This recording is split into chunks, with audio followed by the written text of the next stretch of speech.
Shut up and sit down.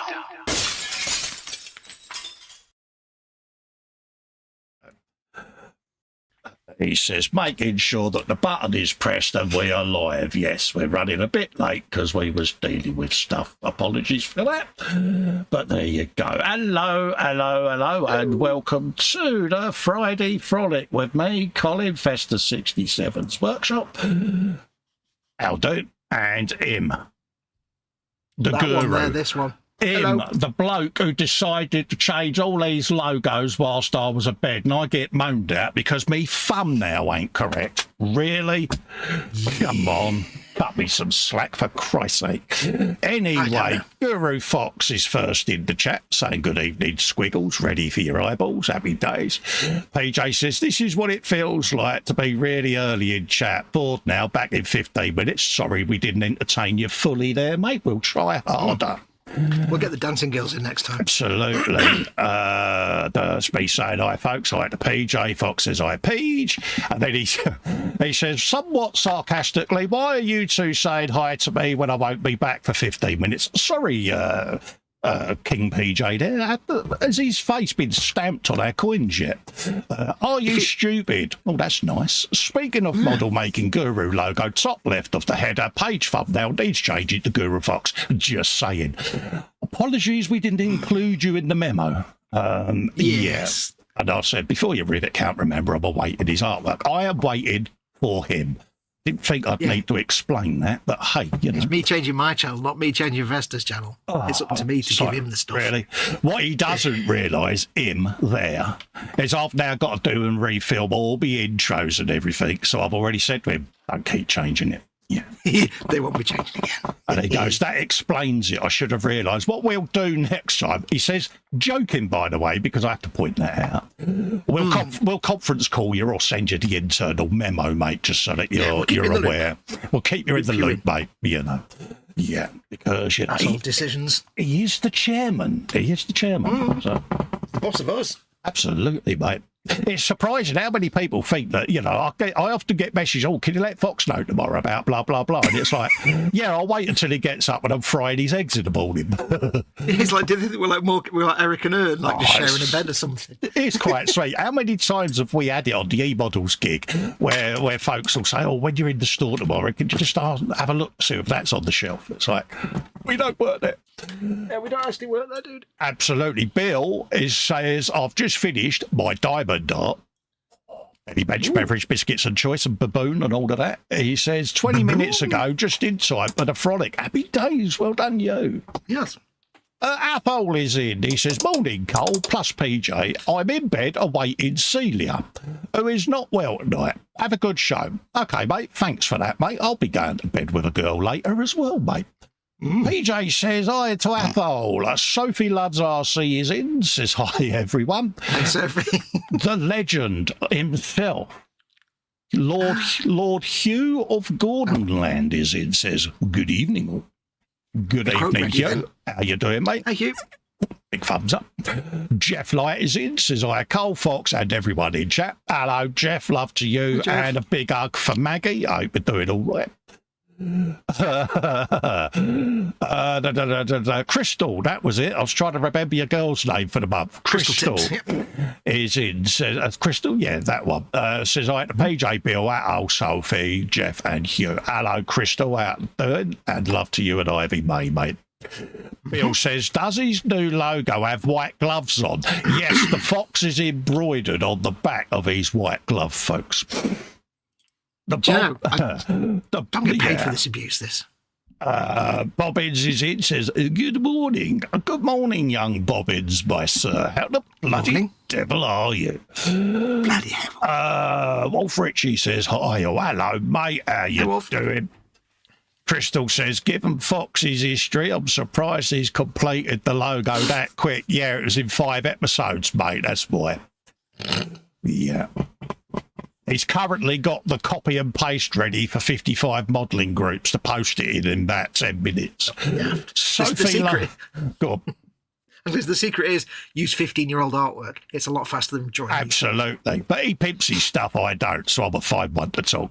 think he would have let his mate know that he was changing his logo today. But hey, you know, that's, what can I do? Can't get the staff. Sophie Loves RC says, hi to Jeff, PJ, Apple, Festa, scale modelling guru. If I missed anyone, hi, how.to. How you doing, Sophie? Love to you. Hope you're keeping well. PJ says, I was just trying to maintain the stream's highest standard, high professional standards is all. Bless him, he says. I know you mean well, but it's like, yeah, you know. Wait, when did we do high professional standards? Exactly. He's probably done a few thumbnails for someone else today, and he's all designed out, bless him, and he's telling us off. But it just came over as a bit of a bark, mate. But no worries. Hi, Crystal, Sophie, and Bobbins. He also says, how.to. So, how.to. to keep all of this. What's that? He says this stream's high professional standards going. Well, why not consider knocking over the Patreon? See what I did there with the segue? Yeah. I was impressed that you said high professional standards with a straight face. I'm quite impressed. Dude, honestly, I'm having to sit on myself, not to snigger. That's steady. I used to do that. Patreon.com/Festa67's workshop, or click the join button below this or any of the other content. Become a channel member. That gets you access to the Zoom 24/7 off-air hangout. Also, you can click the $ to leave a super chat. All goes in a big pot, and it all helps pay for this lot, because it ain't free, is it? So, there you go, folks. And it makes me sit here feeling all loved up and wistful, and I do get a bit blubby and all of that. Yeah. And what can you Not do? often you see Festa wistful, but there's a lot of whist when he gets wistful. It's full of whist. A wistful Festa, now there's a Whist scary everywhere. fault. Crystal's just got told by a customer today I was very professional, and my first reaction was me. Are you sure? Yeah, who did this customer speak to then? Are you sure it was you? Are you sure you've met me before? Take the credit. I once got called polite once at the IT help desk. Spoke to that really, really nice, knowledgeable, polite man on the help desk this morning. I'm sitting there thinking, I was on there this morning. It couldn't have been me. Yeah, you can't be polite when you're doing IT support calls. Be polite, because like I say, you know, I say, all right there, geez. What can I do you for? Yeah. Yes. Yeah, page 1 of the Answering the Phone handbook. Yeah. Anyway, I digress. How's you? How's my mum? That's the key. And what are you up to tonight, me old chisel? Apart from doing artwork without telling me, you turd. I just got carried away. Because I was saying before it live, it's one of those things I thought, right, I got up and I thought, I'm going to do it now, because if I don't do it now, I'll never do it, and then I'll just never get off my backside, and I'll just die an old man full of rage and resentment. So I'll do it now, and I just did it. Absolutely. Those are wondering why I haven't rebranded me model channel myself yet. It's because I did everything separate as a gaming channel, because, I was going to rebrand the scale model channel Festa Kit Basher. But I thought, well, that's my Xbox handle, so let's just do a gaming channel instead. Also, I don't have to reprint every single thing I've got with my old workshop name on it. And it's like, yeah, because you've got a whole mess more stuff with logos and things on than I have, haven't you? So. Absolutely. Plus all the Patreon, the tax stuff and business registration. I just couldn't be asked, to be quite honest. But people don't realise, but like me and Festa have been talking about like updating our channels and stuff for a good lot of months now, maybe over a year. I held the idea about a year or so ago and was like, Yeah, Festus thought he was thinking about doing it to his, and I thought, well, I might do the same, because I need to get out of this slump anyway. So yes, I thought, well, I'll do that as well then, shall I? Because that'll be good for my channel. Oh yeah, absolutely, mate. And then we were going to get it done, but then, like you said, you split out your gaming channel. It's like, well, there you go. You don't need to rebrand it. Yeah, I just wanted to separate the gaming content away from the modelling content, because originally I was going to do the Partworks as its own channel, but then I thought, well, I'm assembling them, so you assemble kits, so I'll leave them in their own category and pull the gaming stuff out. And it's only because I've maximised all of the allowable bar categories on YouTube. So I didn't have a spare one for the gaming content on its own, strip. And I thought, this is annoying. And I'd already bought the Festa Kit Basher web domain and all of that lot. And I thought, well, that's my Xbox user tag. Why not just do the gaming channel and have it separate? So that's what I've branded with all of that, folks. So I don't now have to reprint every single thing all with those things. And and same with all me Patreon tax forms and things like that. I don't have to worry about it because Festa 67's workshop is a business, so keep that separate. Yeah, and with mine it's different because, of course, I've already got gaming content on my model making channel, so I thought there's no point in me called model making guru when I've got, so I'll just do it to Guru Foxx, then it covers everything then. Well, the irony is I always say to him, and you hear me do it here, you're a guru, you know. And I know, I'm looking at his thumb, I know how much that irks him. It's like, he's like, dude, you really do mock my guru. I must re-look at my brand name, and he's called himself Guru Foxx. Well, yeah, I stuck with it. But it works because it's a tag you're known as, and it gives me continued mockage ability, which I'm happy about. Plus, I looked up guru, and it doesn't mean expert; it just means teacher. So. Jeff is asking, do I need to subscribe to you again? Only I couldn't find you earlier. The subscription should still work. It's only the actual ID tag that is changed on his banner. The @Guru Foxx tag is linked to his channel, anyways. Yeah. If you've got a favourite stored in your bookmarks, it might point to youtube.com/modelmakingguru. Yeah, just rechange it. YouTube.com, /Guru Foxx or @Guru Foxx. It's on there. It's on there. But if you go YouTube @Guru Foxx, it should take you to his channel anyway. So. Yeah, there's some things that I can't change at all, but they'll no, that might all start panning out once the Google and the YouTube algorithms start talking to each other, and it might do it. Because when I originally set my channel up, it was Festa 67's model making workshop. Quite a long-winded kerfuffle, and so it took a while for when I dropped the model making bit out for it all to. Yeah. It's like Facebook. You can change a page on Facebook, but they have to approve it. It takes a few days. Yeah, about 72 hours or so, and it should all start doing. But just go in and edit your bookmark, mate, and that'll be it. Just change its destination. You can do that manually on a bookmark. And Bob is your uncle, Jeff. Yeah. But to avoid any future conspiracy theories, I nicked the idea from Festa. There you go. What's that? See, but you had the idea first. I nicked the idea from you. Oh, I don't care. No, I'm saying for people out there, because, somebody will be like, no, it was Festa's idea. I had a discussion with him. It was on this very show, wasn't it? About a year and a half ago, there or thereabouts. I go through my channel every now and then with a mop, and I just have a little bit of a spring clean, and I was festering. Unintended. I see what you did there. And we was chatting about it on air, and I said, I don't know, I'm stale. I might just rebrand the channel. We had this discussion back in ideas, and then it became a conversation. And then you messaged me saying, actually, you've sparked that idea in me now. I might have to look at that myself and have a freshen up. And I said, yeah, I get a bit. It could be something as simple as relaying out my channel and recategorising content, and then I'll go, do you know something? I might do a new banner, or I might change the logo to something more visually readable or whatever, and it's not quite there yet. I'm still toying with logos, and Paige, bless him, said he'll have a look at some images and things like that and see whether he can come up with anything as well. People do reach out and they're like, have you tried this, thought of that? So I leave it open because I'm not a Photoshop expert or a designer or anything like that. I just cobble together a few. I use quick and simple is my method. I cut the head off my KA.Models Festa and just stuck it on a badge and wrote Festa's workshop. It's actually really, really hard to come up with designs for anything, especially like logos and stuff. You've got to think of mobile phones. It's all right having 55 different fonts and extravagant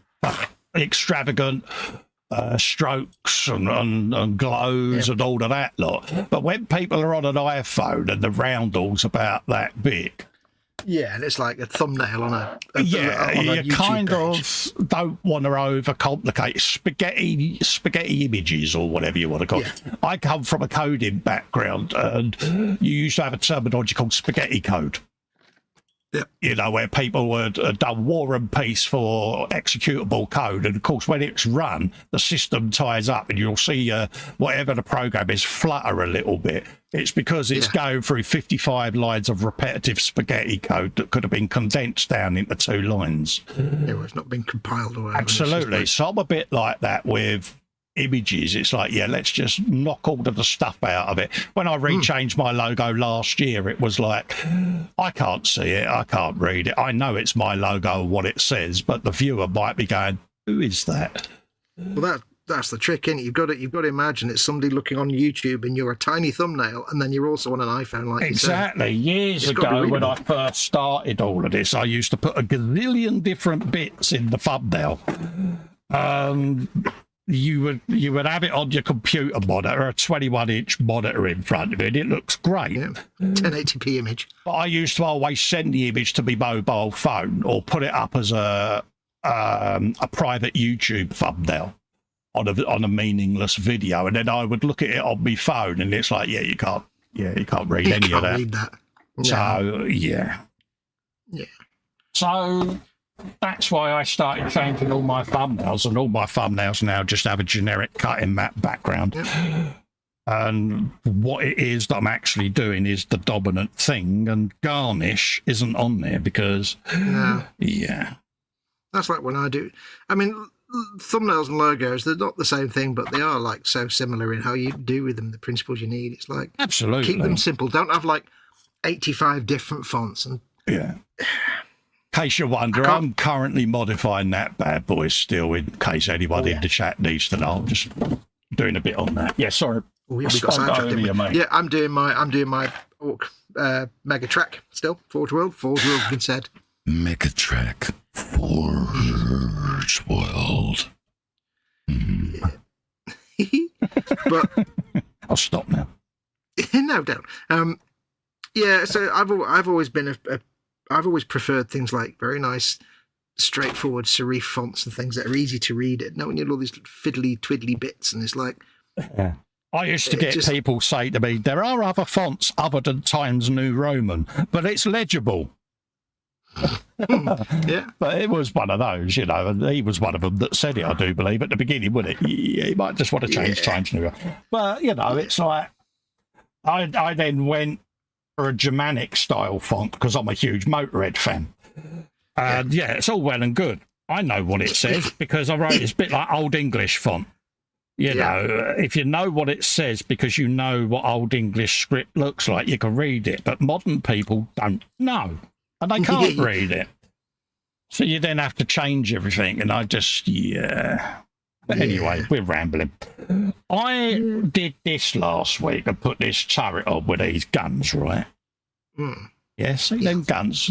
It is that finer barrel that I've got to put my hand behind it. See it? That's a gun, apparently. That's a little tiny. I don't like them because they're a bit of a fart-ass gun, ain't they? Let's be honest. It's not a stubber, is it? No. So I've decided. Here we go. Oh, heavy stubber, get in. That's got to be done in it, ain't it? Yeah. These namby-pamby little guns that go. Yeah. Pull the trigger. So I am going to be modifying that. I'm putting modify. Proper guns. That's what I'm going to be doing. Heavy stubbers. Anyway, I'm rambling already, mate. What are you up to tonight? And how are you? And how's my mum? I'm doing me mega track, like I said. I'm fine, thank you. I'm all right. I'm a bit tired today, but I'm okay. Mama Wolf is absolutely fine, and she's been shuffled off to bed early because it's Friday. Bless her. She goes to bed early in front of, and I've got a bit of a consternation because just as we were getting ready, I found this tiny little silver thing on my bench, and I suspect it's part of the DeLorean, part of the engine, but I don't know. I'll have to get it out later and try and figure out where the hell it's come from. It could even be off the Dodge, but I don't know how it's arrived. It turned up here.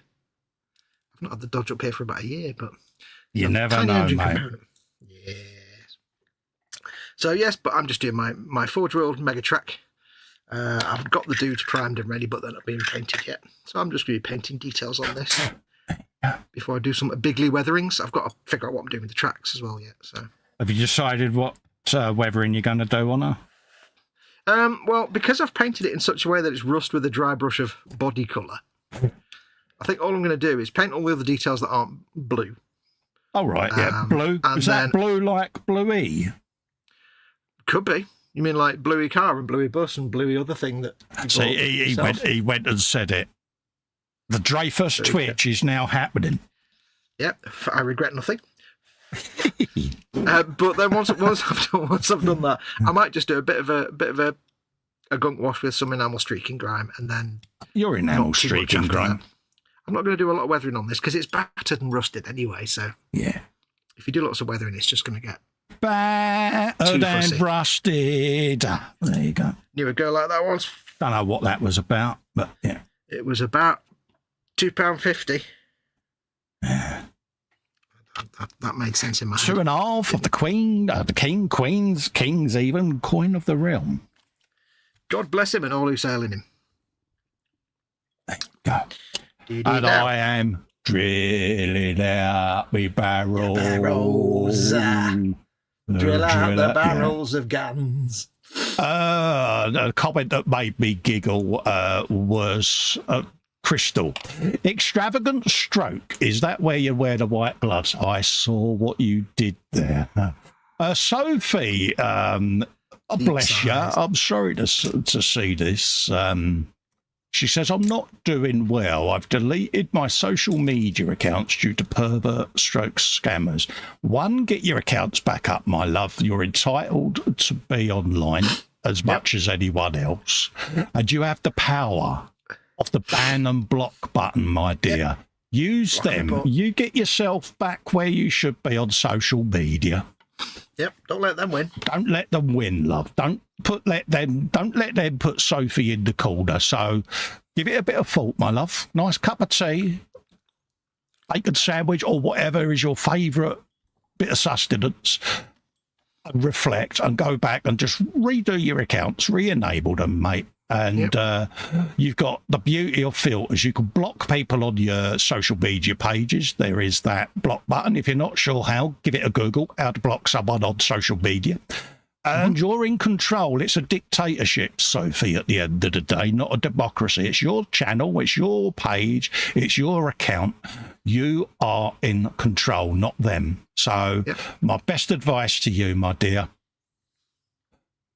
think about it and then come back and fight back against these perverts and these scammers, because unless people do start fighting back, they're all going to trample all over you and win, and you're better than them. Yeah, because there'll always be people like that, but you've got that power to just flick them off into the distance. Someone has just come into the chat who would be perfectly able to help you, and that is Marcy, Scale Model Muse, because she'll happily give you some support or advice on how to play it, because she is an expert at this and she is the queen of the put down. And I'm going to divert and type in the chat as I'm speaking. Hi, Marcy. Hello. Purely as a no one's falling for this. Purely as a side deflection there. I'll leave you thinking about that whilst I'm typing it in, because I don't copy while and you're paste. typing something completely unrelated. No, I don't copy and paste with Marcy. I prefer to type it because she is important. Copying and pasting is technically typing. I know, but don't go all Oxford Dictionary on me, dear. I do know that, but yeah, I prefer not to. Because you used to mock me. Oh, you copy and pasted that quickly, dear. Yeah. It's like, because it got you in trouble. I know it did, but it's like, 1, 2, 3, 4, 5, and 6. There you go. Think out loud, Cole, whilst you type in. Muse will never notice. Muse says, I have a wall of shame from the days of stationary chat boards. Good for you. Bill is in belly, Friday night fry-up, bench, diamond, sealed and drying, bevy coffee, with a coffee chaser bicky. None, but I've got a big bag of fruit pastels. Balloon is red, and baboon is called Dave. I've got a baboon called Dave. I said that out loud. Belly says Bristol. Chicken. Followed by Mars ice cream. Bench is a 30-second mosquito for repainting. Good man. Bevy, Peroni, 0% alcohol beer. It's really nice, actually. Has he got summer PJs, Pims and cucumber sandwiches up there? I actually like that Peroni stuff. It's what I drink if I can't get the San Miguel. It's nice. And I'm going to read Marcy's out as it is written because I like the way she's bluntly put this, and this might help you, Sophie. Scale Model Muse, aka Marcy, dear friend of mine and Fox's, and a very wise lady. The internet, she says, is full of tossers. Just block them and put their unsolicited dick pics online with all their info. Good for you, Marcy. I have the perfect one for that, and I'll divert and load it up from me photos, and I'll show you it in a sec. It is one of my little favourites. When someone has been a victim of that, I send them this little image. He says, scrolling down whilst trying to keep talking so that it doesn't look like I'm scrolling through my phone. He says, be sure you only add people you know and keep all your details private and your friends list too. Use a throwaway email address. That's what I send out to women that have been a victim. And I go, when you get back, you know, a post, just say, look, if you want to post a dick pic, post a real one, not that attempt that you sent me. Bang, there you go. Helen was a victim of it. That's why she doesn't do the whole Facebook thing much now, you know. And I went through and basically said to her, look, you know, you do realise you can do this, and there you go. Because at the end of the day, there's no obligation for you to give out any of your actual information to anybody. No, that's right. Protect yourself and put the wall up around yourself. We'll all understand. And if anyone ever says, oh, we've been trying to get hold of Sophie, well, because of a few narrow-minded pilchards, you know, but... And like Marcy says there, she keeps a wall of shame. Name and shame them. It's as simple as that. You know, reply on their account. Oh, thanks for your message, as screenshotted there. You know, does your wife know that you send this sort of thing out, mate? You can report content to Facebook themselves, but yeah. Yeah, just report anything to whoever the social media platform is. And yeah, Jeff Light is on board. He says, Sophie, you've got many friends in the community. Don't let these a-holes win. Exactly that. Don't let them win, love. Sincerely, I mean, me and Fox have both been victims of social media hate. And it is what it is. It used to bother us both years ago, Fox, didn't it, if we're honest, because it does hurt. But we developed this real cynical streak, and it's through dealing with folks like Marcy and interacting with them in Hangouts. And we've all been there, and we've all got that same inner resilience of, oh, they want to play, we'll play. Because, you know, the best thing about, like, for example, if you've got a YouTube channel and you have comments and somebody writes a nasty comment, you can just delete it. Oh, yeah. You know, I have pre-approved comments, and I kept getting asked by channel members, oh, why do we have to keep pre-approving comments? Why? Because there's a couple of trolls out there in the community that want to bombard me with BS messages on all my content. So take it up with them. And that was it. And that's how I left it. And... yeah, Marcy says only add people you know and keep all your details private on your friends list too. Just a throwaway email Addy as well. Exactly. We all have Gmail email addresses and things like that for a reason. My personal private email address, only a very few people have that. Oh, yeah, absolutely. Yeah, I can't read the other one out, Marcy, because it's got the C word in it, mate, and I can't read it out because I'll get dumb, darling. I might have to hide that one because, yeah, YouTube might tell me off. Yeah. Trying to do it. If I remove it, I don't want to remove Marcy from the string. Can you just pop that message off, Marcy, because it's got the C word in it, love. Yeah. I know it's a bit draconian, but I've had a couple of pops recently on my channel, and I'm trying to be good. Because, yeah, it's one of those target words that they're pretty on. Yeah, she says, I miss having the option to private message people on YouTube. Absolutely. She's been online since day one, and I've seen and heard things you'd never forget. Yes, I know you had a particular experience, didn't you, mate? And, yeah, wasn't good. No. I got nothing but admiration for Muse, purely and simply because, you know, we all know that, you know, she's been through the wars, bless her, with silliness on YouTube and media, and it's like, yeah, she fights back brilliantly. Oh, yeah. Take no prisoners. Exactly. So, the way forward. But stay with us, Sophie, because we enjoy your presence, and, yeah. Just expect it, and then demolish it when it turns up by just deleting it and blocking it, and you'll be fine. Best way of depriving an oxygen thief is to remove their oxygen supply. Just remove their content and messages, love. Yep. Sad, isn't it, that we're all sitting here having to keep going through the same advice because these idiots, it's like, really? Come on. Yeah. But it's funny. Go on. I was going to say, it's common sense towards how to deal with them, but when you're brand new to all this, it's not necessarily common sense, is it? Exactly. You have to learn it. Yeah. What are you going to say? I've lost my train of thought, mate, because you jumped in. It's gone now, mate. It might pop back when my brain recounts, but yeah. I've lost what I was going to say. So, yeah. I am that person. I'll have 3 things to do. If a 4th one comes up, I forget one of the other 3. It's like, oh, really? Like Pete, mate. Oh, yeah, it's very frustrating. But hey-ho. There you go, bit of that.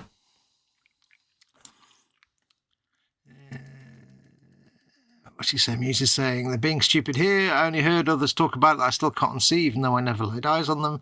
Best ones are when you find their family, girlfriends and wives. I'm pretty sure I caused a few divorces along the way. Exactly. Well done to you, because I can remember way back when, I won't say on air, but Marcy was going through silliness, should we say.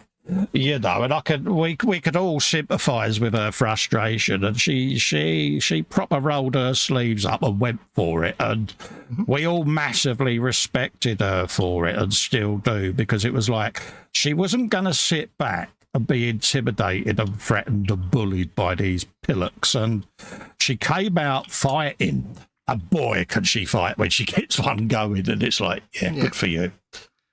The thing is, like, without fail, every time these people, if you ever found them in real life, they'd be pathetic little basement dwellers anyway. They're not even. But the thing that annoys me about it, you know, I'm an happily married fella. You might have noticed this, folks. And as a bloke, you know, we've all heard this in the workplace. Oh, you blokes, you're all the same.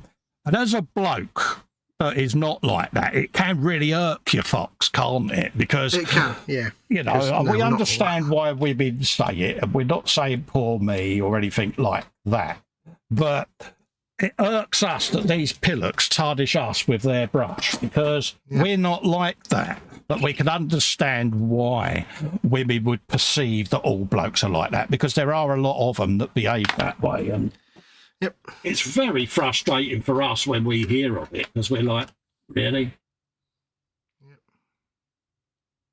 I don't understand why people feel there's a need for it. It's like, I don't. You just sound like a tool when you do it. So I don't. And that's what I mean. It's like, you know, there's a fantastic, and now I can't remember what graphic novel it's from, but there's a fantastic scene where there's like some sort of like group of sort of white supremacist type morons. Oh, yeah. And they're like getting in this ruckus.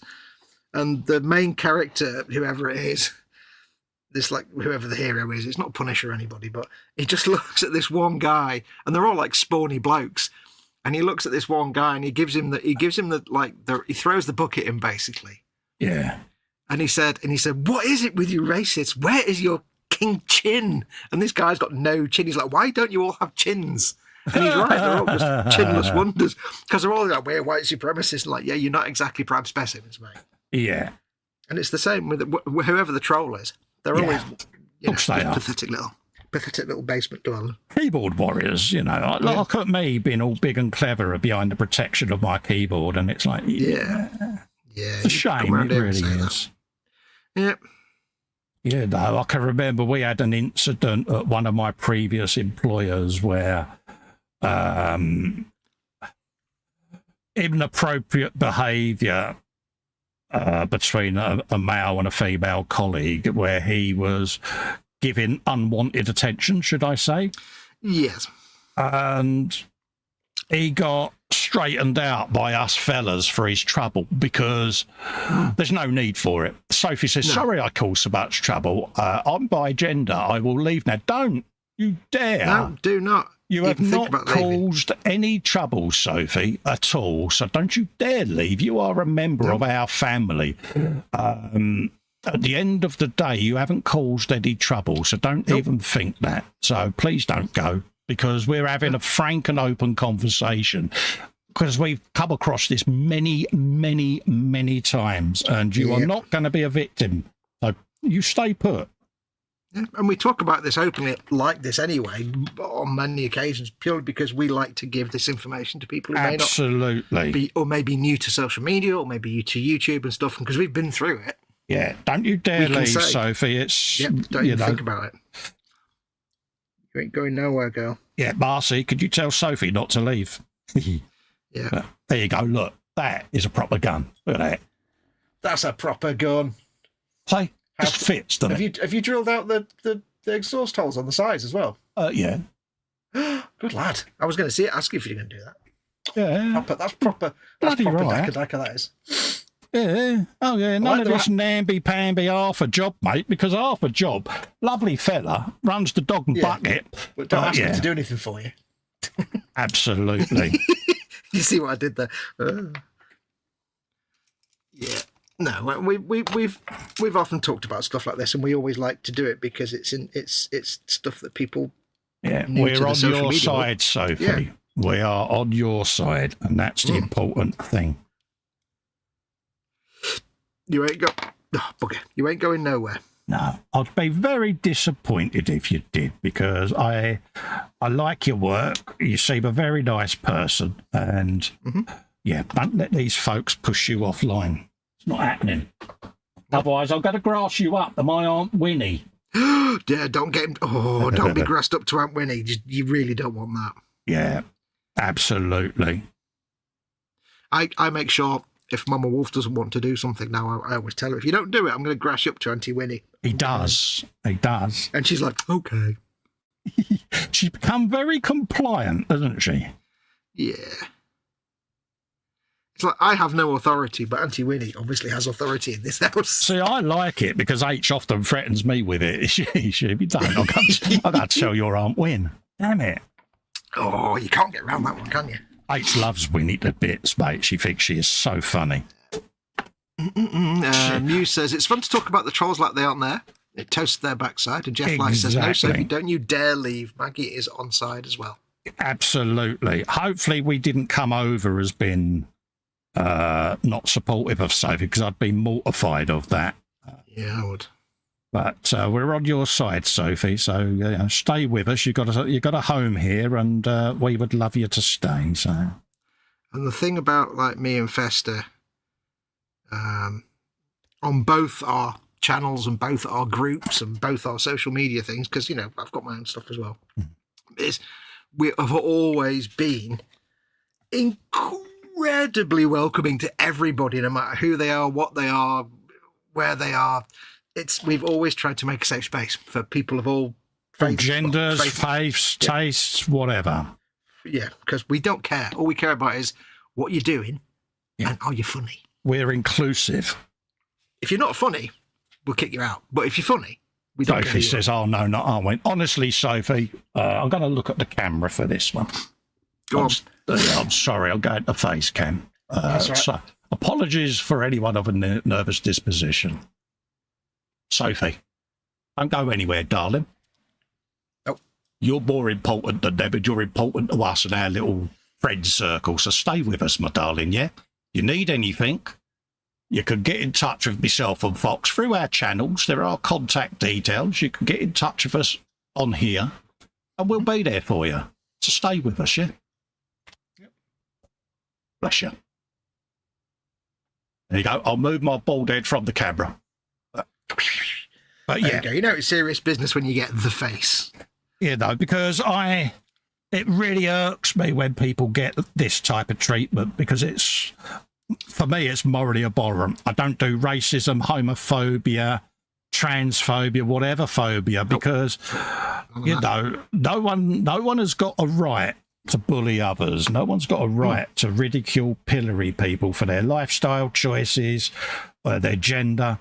Because it's just not on. It's not relevant to anything like that, like our little groups. It doesn't matter who you are, what you are. Absolutely. Anything like that. All that matters is, you're sharing your work and you feel safe and that you feel part of Absolutely. a little family. So that's all that matters.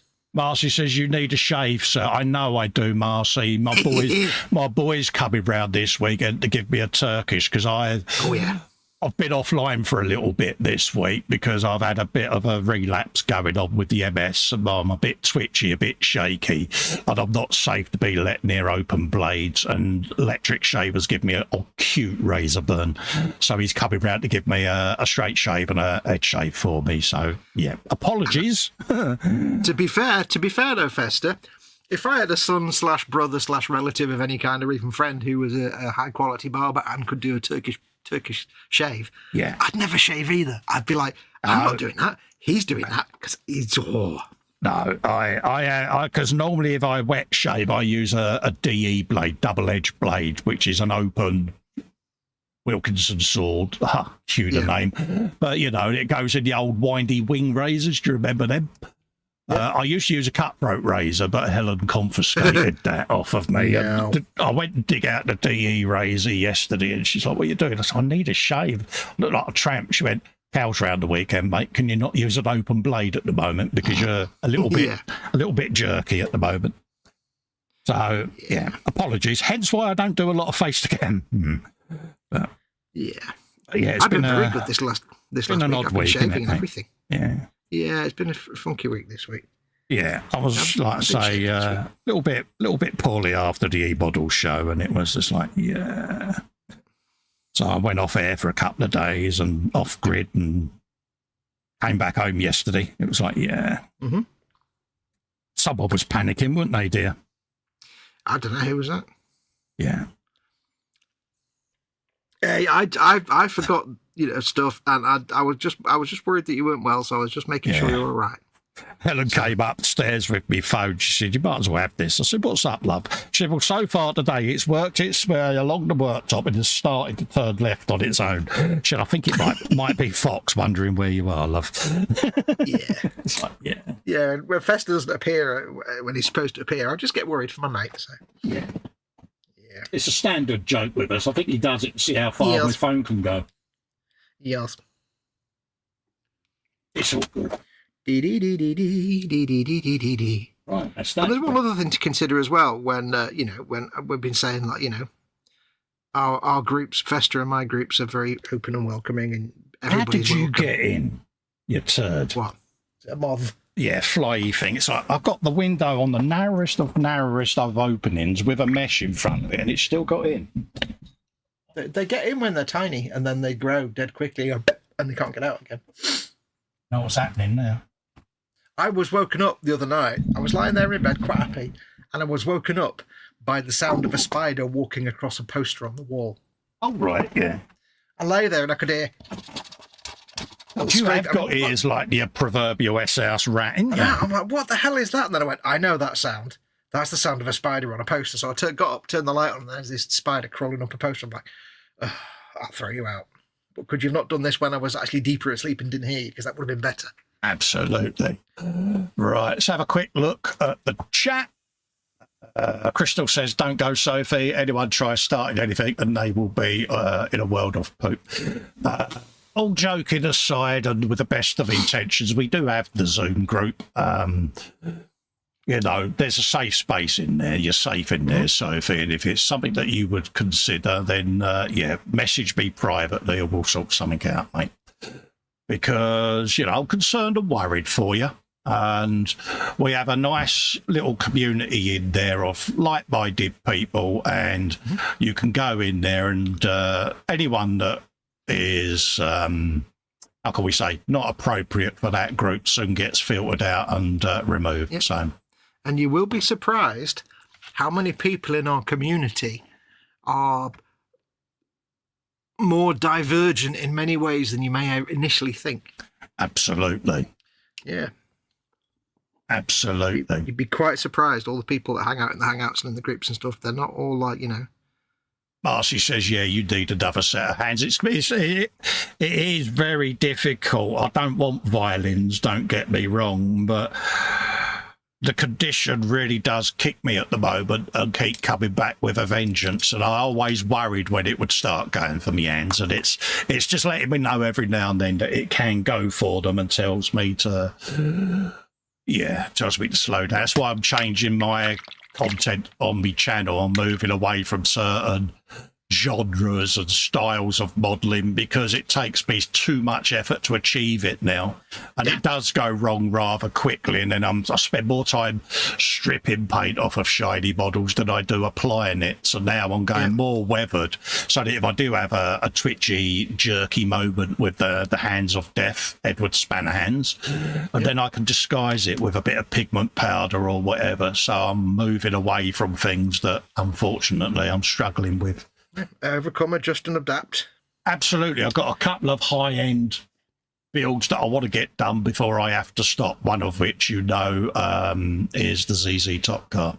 So there is always a workaround, Cole. Yeah, I know. I liaise very tightly with my MS nurse and that. And, we try all kinds of different things, but, yeah, it's frustrating. She says, how big was the spider? Shh.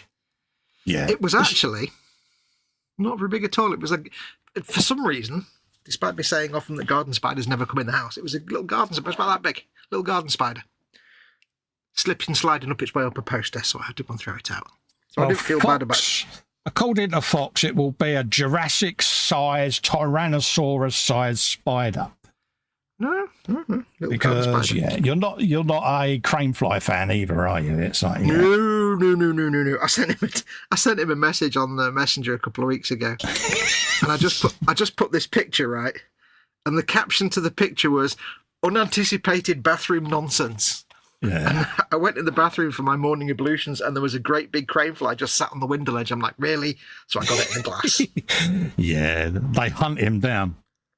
Well, I just thought to myself, I'm glad I found that on the bathroom window ledge when it was asleep, and not like while I was in my room and it was like flipping around and making lots of noises and banging off light bulbs, because I would have just burned the house down. Yeah. Marcy says I'm not good at shiny anyway and prefer everything else. Yeah, I like shiny, don't get me wrong, and I love looking at it when it's done really, really well. And it's just my own personal standards. Coming from my background, it was like, so it's taking my enthusiasm for the genre away. And once it starts that, I need to make a change, and that's what I'm going to be doing. With going more into little vignettes and weathered models and abandoned vehicles and bikes and dystopian builds, and because it's going to be easy for me to achieve the results that I want. So well, that is one of the beauties of the hobby, is there's so many different styles and types of modelling that there'll always be something you can do. Just because one door closes doesn't mean you've got to give it the hobby. There's lots of other things you can do. Absolutely. I'm not walking away from the hobby. I'm just changing things up. Look at that. Now that off-8 looks a bit better. It's vastly superior. Now it can actually shoot things with bullets. Yeah, it's like, boom, boom. Yeah. Now it doesn't go peep, peep, peep. It goes. Yeah. I fancy giving me two really namby-pamby fast little guns like that. It's like, really? Sake. Wibble alert, it's coming. Yeah, the Imperium of Man can certainly teach the Third Reich a few things. Oh, yeah. Funny, we was talking about... I've got the giggles because I've just realised Krieg pigeons and things. Yeah. I know. I'm not going to go any further than that. But yeah, we was having a chin wag before we went live, and just talking about little bits and pieces for a build, and these ideas just kicked in, and it was like, Fox come up with one, and it was like, that'll work. Yeah, do it. So that's it. I'm going to. It's like, Anybody watching this now who paid attention to that last minute would be like, wait, what? Yeah, what have we missed? Yeah. What did I just hear? What? I'm painting big, massive bullets. I wondered what you was going to say then. They're not really massive bullets. They're great AJ's got a belly and bench. He says, chicken vindaloo with garlic nan. Bench a 1/500th Bandai Space Battleship Yamato with steampunk-ish added bits. Good man. Beverage. The kit. Coffee. Marcy's got belly. Cookies with my... Oh, Marcy's got cookies. Road trip Charlie. Oh. Yeah. Marcy. Yeah, Muse. Yeah. She's got cookies. Ooh. Gather up all the guns. We're going on a raid. She may have dug herself in, though, so be prepared to be shot at. But we need to pick up Sophie on the way, because Sophie will also make her own cookies and bring them with her as well. Absolutely. But what we could do is we could take Aunt Win with us as backup. Take her with her trapper out and blunderbuss. Yeah, dude, Auntie Win is not going to be happy strapped to the roof of the car, though, is she? Come on. Yeah. Bill says, I've not posted on my main Facebook page in a week. Just been very real life adverse for a while. I'm getting back out there. Good for you, Bill. Nice to see that you're coming back to us, mate, because, you know, you're a good fella. We enjoy your company. For those who don't know, Bill is in our Zoom 24/7 hangout, and he's a really, really pleasant chap. And it's nice to see that he's gotten over his recent little blip. So, yeah. Sophie says, thank you for making me feel welcome. Put lots of hearts in the chat. Bless you. You're most welcome. That's what we're here for. At the end of the day, we don't do bullying. We don't do anything like that. And when we see someone is a victim of it and is being suppressed, is that the right word? Or oppressed? That's the word even. Or we go on a bit of a defensive mission, because we'll fight for you. Yeah. If I see somebody in one of my groups getting bullied, I'd sit there and I'd go, Operation Virtuous Mission, begin. I'm brutal. I just get the ban hammer out and ban them. Yeah. Gone. Yeah. I can't get in your group. Why is that? Why? Because you put a racist, homophobic post up. Bye. Yeah. Done. people have been removed from both our groups and chats and channels and things like that for such nonsense. Yeah. It gets no second chance. Racism, sexism, transphobia, homophobia, anything like that, you don't get a second chance. If I see it, you're gone. Yeah. And we're proud of that, because it makes a stand, doesn't it, against that sort of thing. And we're pretty... I know what I want to say as a phrase, but we're hot on it. Let's just say that. Yeah. And the funniest thing is, as well, when sometimes you do this. I grew up in the late 2000s, like following the Xbox Live's enforcement team and their like social media presence, because they were hilarious. They banned people and stuff. So I kind of picked up a few things from them, but nothing gives me more fun than when I've had to confront someone for, you know, racism or homophobia or transphobia, anything like that. Yeah. Because I always go back and I say, like, one guy said some exceptionally racist stuff, and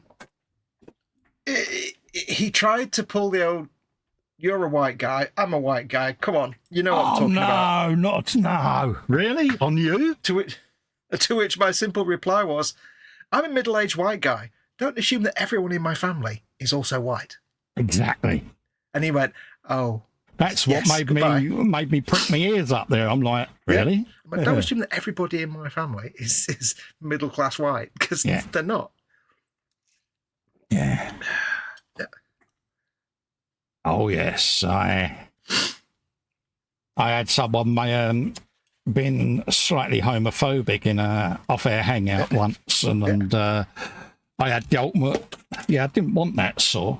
I had the ultimate for him, you know. I just went next door and said, "Here, would you like to come and point out something to this slightly homophobic person?" Yeah, it was quite funny. It was quite funny, and the put down was brilliant. Which was basically, "I wouldn't worry yourself, mate. You're not my type anyway." But yeah, it was brutal, but really well done, and yeah. Unfortunately, I'm really disappointed that it is still a thing in 2024. To be honest with you, it's pathetic, but I just see it as a sign of exceptionally intense stupidity of that person. Yeah, there can be the only reason that you can harbour any kind of like opinion like that is because you are incredibly stupid. Yeah, and I read it. I read a great quote, a great thing the other day. They were talking away, and they were talking about like when you get someone who's like an old person. Yeah. And and they were interviewing. It wasn't Jermaine Greer. It was somebody of an advanced age, very well known. Oh right. Anyway. Yeah. And they were saying about like you get these old people like in the 70s and 80s, and they've got these really prejudiced beliefs. And it's like, they're from a different time. And this person was like, no, you can't make that excuse. No, that's right. Because yes, they may have come from a time when that was acceptable, but they've also lived through 50 or 60 or 70 years of complete social change where it's become unacceptable. Yeah. How can they say that they don't know because we're living in the now? Yeah, they can't have ignored 50, 60, 70 years of social change. So no, they don't get a free pass because they're old. I've never helped up with that opinion anyway. Oh, it's from a different time, and but they are old. Yeah, and like you say, it's just not acceptable. I don't think, and it's sad. Yep. Or my favourite one is when you get somebody being homophobic in the group. I just say to them, don't always assume the person you're speaking to is actually straight. Yeah, exactly. Oh. Yeah, it does make me wonder. It's funny, actually, and I don't know if you'll agree. I think you will, but when you're just doing something like a YouTube channel or a social media thing, you'd react to this kind of stuff in a certain way, in one way, like when again you get trolled or you get abusive stuff. But when you then create a group or a forum, and you then become the master of that domain, it's your little house, and you hold the rules. Your whole outlook on trolling and that kind of abuse changes. Yeah. You go from being a victim to being like, actually, it empowers you. Now. Yeah. Not in a draconian dictatorial way, but you finally have the ability to shut people down like that, and it is very enlightening. I mean, we've had both of us in our groups. Have had in the past incidences where we've had to step in and remove individuals for that type of thing. And people have then gone, wow, you didn't waste time getting rid of them, did you? Yeah, because, it goes against the grain. We're not having it. And suddenly people respect you for it. And they're like, yeah, really glad you did that. And I know it's not an option open to everybody, but it's just, it does, because it's very hard to for some people, it's very hard to not feel like the victim or to get out of that victim mindset. Yeah. It's understandably hard. It's not an easy thing to do. But as soon as you become a host of something like that, I recommend it to everybody. Bill says, just to point out, I'm in the 24/7 Zoom hangout, not in the Zoom hangout 24/7. It confused me, too. I actually had someone feed back to me that one of the members thought that I was in the hangout 24 hours a day, 7 days a week. And it was like, even I'm not that good. Yeah. At some point, we all need to poop. Always with the pooping. Absolutely. You are obsessed with pooping, mate. I look after an 85-year-old. What do you expect? This is such is my life. Yeah. So basically what we're saying, Sophie, is you ain't going nowhere. We got there in the end. Yeah. No, it's so liberating having a group, having responsibility for other people's welfare. Oh, it can have its down moments, can't it? Where you're like, really? Come on. But when you can then just be that kind of knight in shining armor and just go in and just nuke someone from orbit, it's just great. Yeah.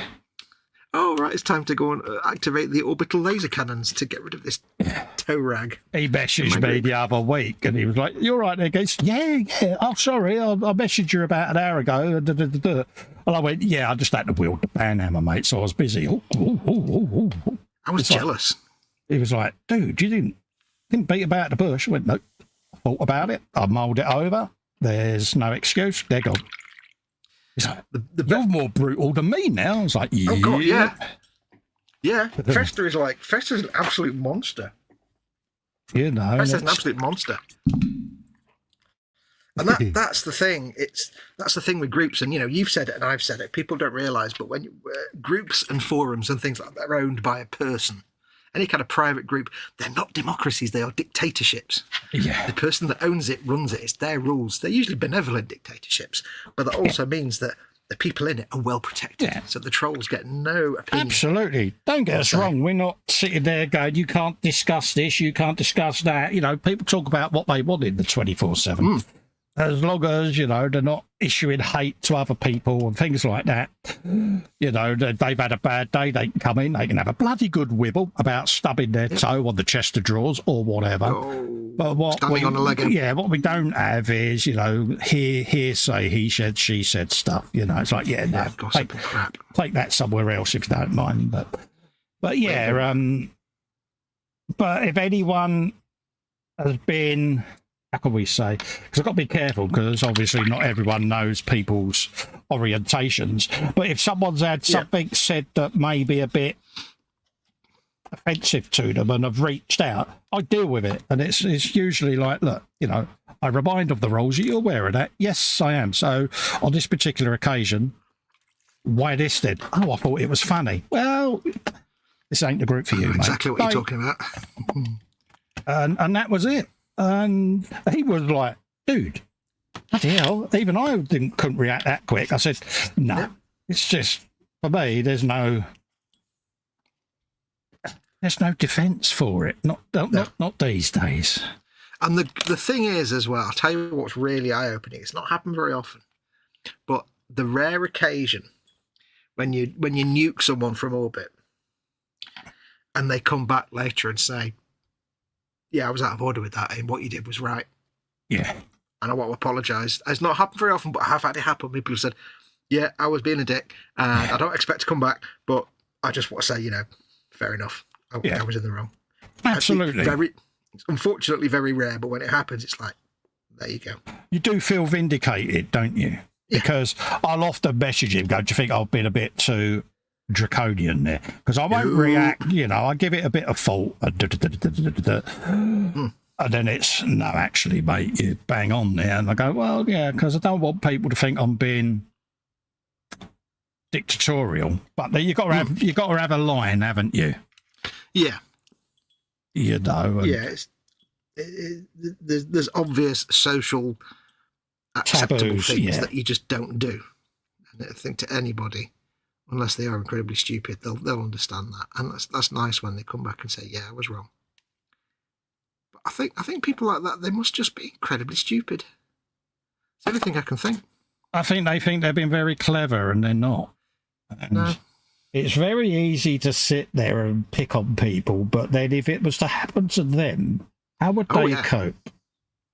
And that's what I always say to people. So put yourself in their situation, and how would you have coped with that then? Would you have thought that would be a fair way to behave? Well, no, but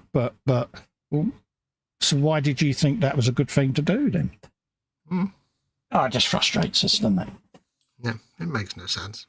We're talking about ouches, stepping on Lego bars. He says, yeah, I stood on a 3-pin plug once, mate. Yeah, UK have 3-pin plugs. Those that don't live in the UK will know or not know what we mean, but they are brutal. Absolutely, absolutely brutal things that can give you life-changing injuries. But, that sort of thing. Yeah. It's got 3 big prongs on it. And, they, that's a phone charger with a slidey outy one. But normally they're moulded about yay big and about yay deep. But when they're up like that on the cable and you walk in a room, bang, and you get that. Oh, dude. Worse than Lego. Yeah, it's evil, mate. Yeah. We've all done it. We've all done it. I stood on a cocktail stick once. That went straight in. Yeah, I've stood on self-tapping screws and things like that. And I've gone next door and H will go, because she tells me off for walking around barefoot. And rightly so. And Julie, and she goes, stay still. Yeah, like you got, I go, got a lot of thingies in your boot. And then she goes, walk. You didn't have your slippers on again, did you? Let's have a look. And there'll be a drawing pin or a self-tapping screw that's... Yeah, it's the only man in the world with barefoot Blakeys. Yeah, and she just looks at me. She goes, "Why? Why can't you just put something on your goddamn feet?" She said, "I've got to screw the slippers on." You know. But wait a minute. Wait. Exactly. Bless her. But she's right. Yep. Right. Let's put that on there. That's a bit of that.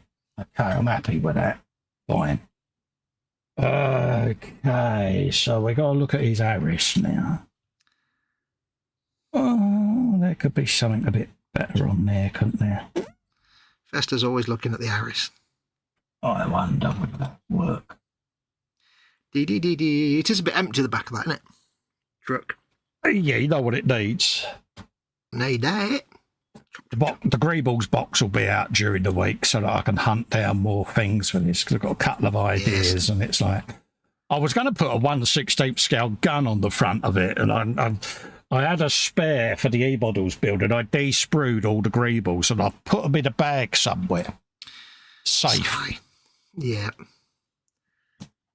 How do you think that's gone for me, folks? That thing that us men do very well, putting things in safe places. The thing is, we should realise, right?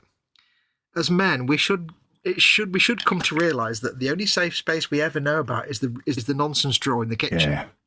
Other than that, it could be anywhere. If we put it in that stuff drawer in the kitchen, then we know where it is at all times. Absolutely. Yeah, they are pure evil. I surprised myself the other day. I had need of a bulldog clip. Oh, right. And for some reason, my brain had stored the memory that the precisely one single bulldog clip in this entire house was on a shelf in the front bedroom behind some other bits and bobs that nobody's looked for 20 years. Just going to interrupt. Marcy's off. See you later, Marcy. But that is a standard UK plug. And as you can imagine, that is a lethal weapon. Stuck on a carpet in the dark, paint it black in a dark room. Boom. Yeah. Oh, yeah. Oh, yes. See you, Marcy. Yeah. Take care, Marcy, and thanks for reaching out to Sophie, Marcy. Really is appreciated, darling. Mm-hmm. Bless you.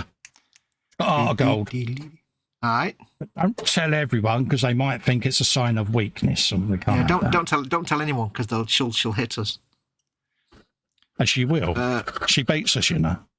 Jeff Light says to Sophie, can Maggie and I be nosy and ask what your current project is? And she says, I'm open-minded and get along with a lot of people. Oh, that's not the current project. Good for you. Yeah, what is the current project? Yeah, what are you up to? What are you building? What are you doing? What crafting are you doing? Because, yeah. Bow, bow, bow. You're going to be behind the beaded curtain there? I was. Don't know why. All of a sudden, it's VHS time again. Yeah. Yeah. Sitting there with a tracking button. Do you remember them? Yeah. Oh, yeah. Just when he got to the good bit, the picture would go. Yeah, because it was one of them well-watched VHSs. Because everyone who had rented the movie beforehand had obviously sat there with the rewind frame pause. It's like, yeah. So that particular spot always had the worst possible tracking and quality, because you're like, oh, everybody stops at this bit. Oh. I can remember my brother rented Basic Instinct, and that scene was the most unwatchable bit, because obviously millions of blokes had rented this copy, and yeah. You know, and it's like, yeah. It is the way of things. Exactly, you know, how many blokes had frame advanced and still paused it on that bit where Sharon Stone's growler came out to play, you know what I mean? It's like, growler. It's like, yeah.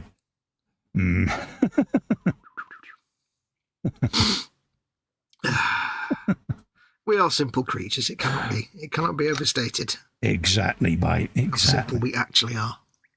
Oh, well, very simple. I've got simple tastes. I like things neat, you know. That's it. That's how it is, you know. That's how we roll, and that's it, you know. We're WYSIWYGs. What you see is what you get. Oh, if I drop one more thing, it's going to become really annoying.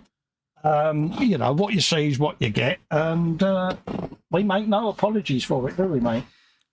We're like, me and him are like the worst video games, a mile wide and an inch deep, but we're actually only about an inch wide anyway. We're more simple than that. Grabbing device of goodness, used again. Grabbing device of goodness for when things go underneath the arm. Absolutely. Oh, cheers. Cheers.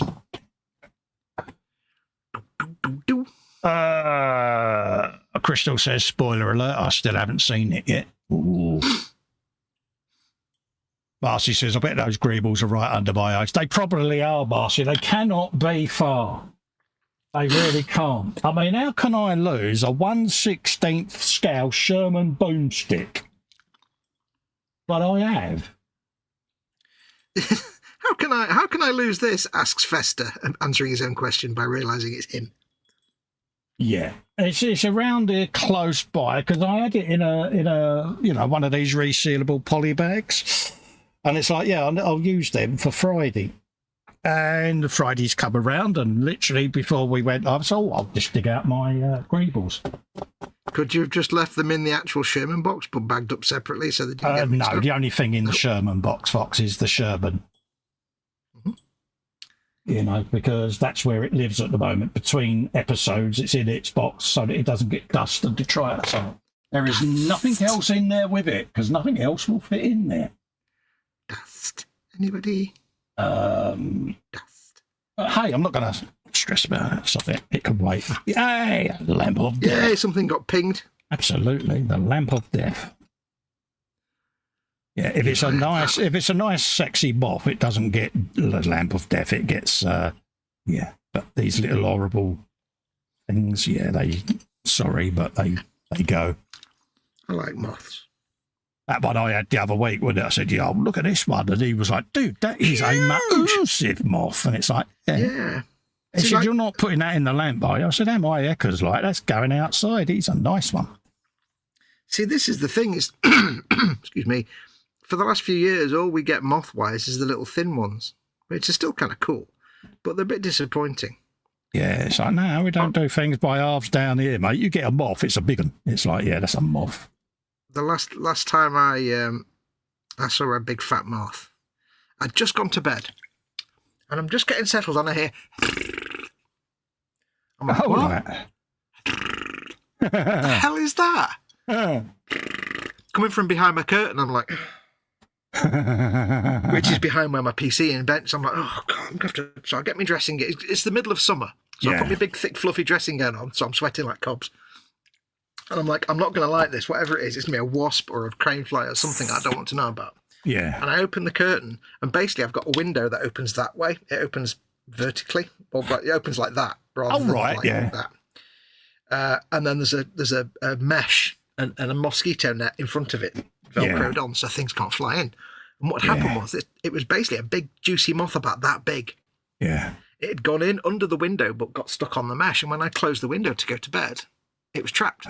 Oh, right, yeah. So it was fluffing about between the mesh and the window, and it was massive. You like a bit of fluffing, don't you? Yeah, steady. I'll get what fluffing I can get. And it was huge. It was good.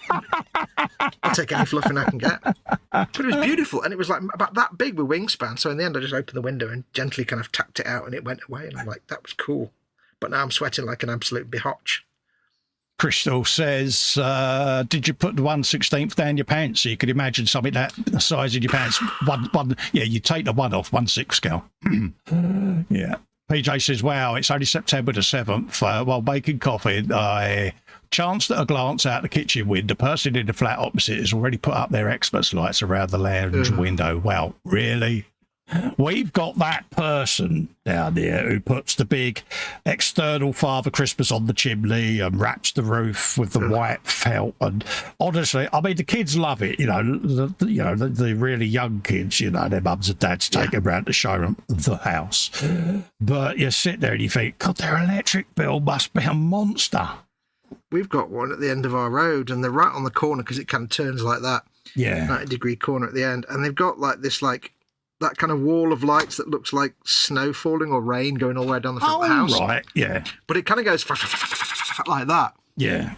And it's like every time I drive down the road, I'm hit by this wall of as bright as the sun going.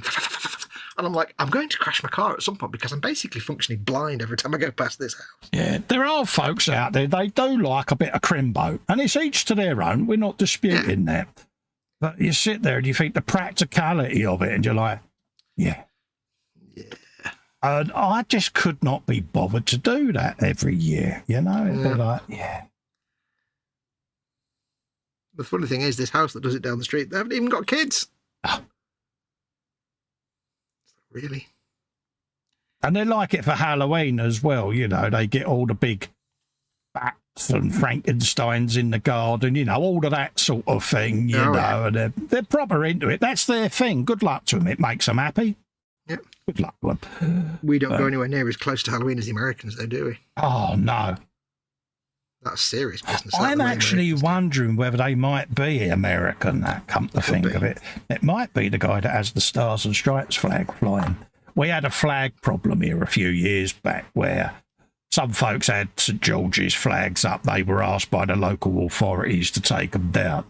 And then down the way, this particular idiot put a Middle Eastern black flag with writing on the front of it. That's all I'll say.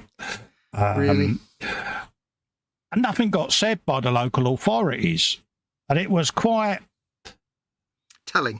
frictional around here because of it, you know, and especially when someone had been asked to take their pride flag down and things. And this guy got asked to take his Star Spangled Banner down, you know. No, we don't have political and flags. It's like, it's a flag of my country, mate. Yeah, and it's not political. It's look, down the road had this particular flag going, you know, and we had the fire brigade sirens go one night, and we thought, oh, there's a fire. And what you saw was this flagpole burning massively. Oh, no. Someone had gone down there with a can of petrol and had took the law into their own hands. And yeah, but I don't get that, you know. That to me is OTT, isn't it? But, yeah.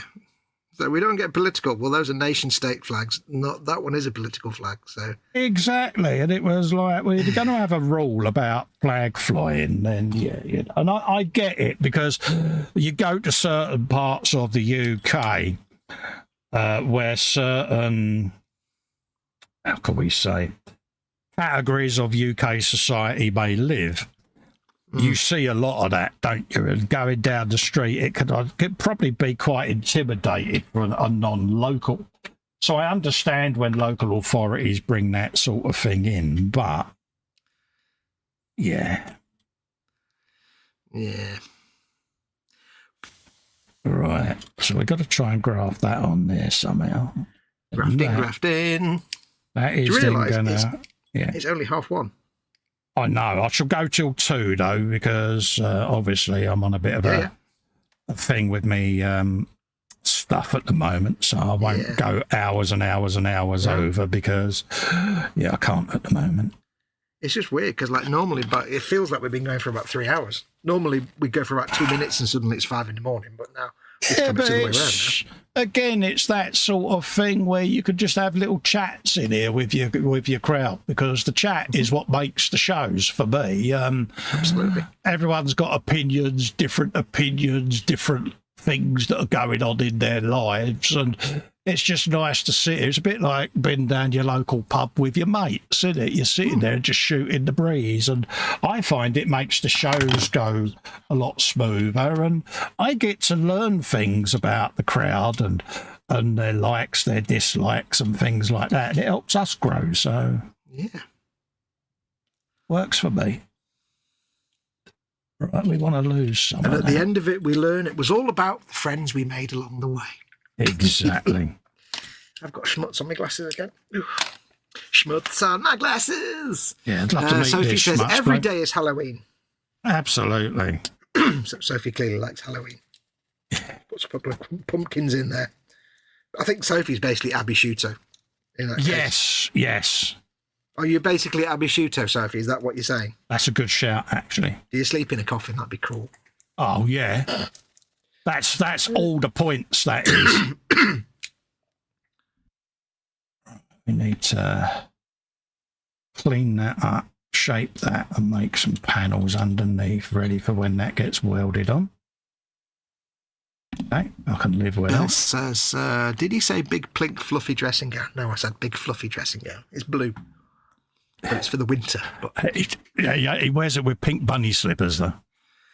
I do not wear I mentioned your bunny slippers. Sorry, mate. I didn't even know bunny slippers were a thing, but you did. I did. I like bunny slippers. I did have a pair of Frodo feet, you know, the big gorilla ones with the big nails on it. No, that's just your feet, mate. Yeah, it's like, yeah. And I said to the missus, I said, still look better than your trotters. Yeah. Yeah. Then came in here and sat in here for many hours, too scared to go back out. Oh, yeah. That was the days you could run, wasn't it? Yeah, back in the day. Crystal says, woo, spoiler alert, I still haven't seen it yet. Oh, I haven't seen what? I think he means that film with Sharon Stone that was like out 40 years ago. Whatever it's called. I meant to say Lethal Weapon. That's not the one. Basic Instinct. Not that I know the film. Just saying. I've heard that's what it's called through the grapevine. It also says that there's a place near my folks that do a massive Christmas light display and collect donations for Little Havens Children's Hospice. They stopped putting the stuff up mid-October. Yeah. Unfortunately, rapid flashing lights can be a real problem for some people. Yet epileptics don't really like flashing lights. Yeah, we like that. Charitable causes and stuff. Bill says, Halloween is the only night of the year my ex-wife can go out without a mask on. Is your ex-wife my ex-girlfriend? Are they related, perhaps? I'm painting brassy bits. You've got some brass, I'll tell you that. See, I'm lucky I landed on my feet beat in 8. Yeah, we've never had that type with H? Yeah, with that issue. I've been pretty damned lucky. You have, young fella, you have? Yeah, no. We often get asked what our secret is. You know, we've been together since 1984 or 85, round about there, as a courting couple, then obviously married and we're still together. And we often get that, what is your secret? And it's like, every day we tell each other we love each other and we respect our own individualities. You know, and she does her thing, I do mine. We don't live in each other's pocket. She wants to go out. All I say is, have you got a way of getting home safe? Cab fare or whatever, or someone that can bring you home, and that's it. She goes off, does what she wants when she wants. She's at cricket tomorrow. You know, she'll just go off and do her thing, you know. And then Festa adds, plus Helen's always right. Yeah, but I've never seen the point of, you know, where you're going, who you're with, what you're doing, because that ain't no life for anyone, is it? Let's be honest. No. And, you know, people like that, they wonder why their marriages don't work. It's like, oh, well, it's because you're not respecting their individuality and letting them breathe, because it's toxic, isn't it, at the end of the day? Yeah. I mean, I can't speak to relationships. I've got a terrible track record. That's a shame, because you're a decent chap at the end of the day. Yeah, I'm fine. Yeah, no, I got used to it in the end. I don't mind being by myself alone or by myself all the time. Always alone, always alone, forever. Tumbleweed and crickets moment there, mate, wasn't it? Yeah, I know. There's a lot of crickets. I didn't know we had the cicadas in this country. But no, all joking aside, I know I sit here and go, oh yeah, H with the tea towel of doom. You know, it's not a volatile relationship. Couldn't be further from it. But no, it's the way you describe it to me, like off camera, when we're properly talking, is you're just like two best mates. Yeah, in a lot of ways. I was in Hangout one night and I said something. I'd gone in the kitchen to make a brew and I got politely asked to leave the kitchen. And I'd left the door open and this individual was giggling away. And I went, yeah, I soon told her and put her in her place. And this voice right in my ear, I went, I would look at him thinking he's in charge. And they got to meet H and they was like, yeah. And she was like, yeah. Yeah. She put me back in my place. It's like, oh, yeah. But I love that about her, you know, and that's what makes it work. We have banter. We can be merciless with each other. That time we're up by the London Eye. We was on the embankment. My missus and my lads had got a little bit ahead of me because my walking speed isn't fast, obviously. Been on these sticks. So H being H turned round and went, oi, you crippled old effer. Get a move on, or I'll come down there and I'll kick your backside until you keep up. This woman stopped dead in her tracks, looked at H, how can you be so cruel to your poor husband? And I'm still navigating towards him. And as I got to this woman, I thought I'd be clever. And I said, she hits me as well. Oh, mate. But yeah, this woman properly started to chastise H to the point where me and my boys know when H is getting to that point where she's going to explode, because she does that slight to one side pigeon head and her shoulders twitch. So yeah, she's locked and loaded now. Here comes the barrage for the retaliation. We just sat there watching her rip this woman to pieces, and it's like, yeah, she's a very spirited woman, Helen. You know, she's got there going, roll out the barrage. Yeah, she's got her ways. You know, she's fiercely protective of me because of my situation. And if she thinks people are taking liberties with it, she'll pull them up for it and go, look, you know, just because he's struggling to get around, it don't mean to say that he's, you know, not going to defend himself. You know, if you get in range, capable. He'll plant you. So I'm trying to get you to just calm down and be respectful. Yeah.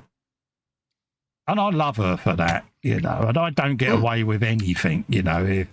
If she thinks that, how can I say, I'm mellowing a little bit or wallowing because of the condition he's having a go at me. If she, and I don't go into self-pity, don't get me wrong, but if she thinks that I'm letting it rule me a little bit, she'll pull me up and just kick me back into gear so that I fight a bit better. Yeah, because sometimes it's just too much and you just can't be bothered fighting back for a bit. You think, I'll just leave it for a bit. You're just going to go, I'm crying out loud. Today's the day, I'm just going to give in. She don't, no, it's not you. No truck with that. Yeah. Got no truck with that. So, yeah, and I love her for that, you know, and I respect every bone in her body, except her feet, because her feet are ugly. Got feet in her hands, because that's what slaps you. She'll go barefoot and I go, all right here, Mr. Frodo. She'll go, start walking, fat boy. Start walking right now. But yeah. I have to admit, and here's a personal thing, right? I really find feet repulsive, even what people would consider feet make me retch. I don't know why. I can't stand feet. They're not the greatest looking things, are they? There's a thing at the minute, right, which I don't actually get. But you know, like you get the fetishists, you get the people that, you get the ladies that post up pictures of themselves and they do OnlyFans and stuff. And one of the big things at the minute. Oh, do they? How would we know this then? I'll just go on X. It's full of it now, unfortunately. I'm trying to read an X thread about whatever political thing or something. It's like pictures of women's. Basically, they'll take a picture of themselves fully clothed, but with their feet right against the camera, so it's close up with their. And it's like, really? Yeah, because people get feet off are a big on thing. that. Yeah, and it's like, how can anybody find feet attractive? They're gross. Feet are gross. Each to their own.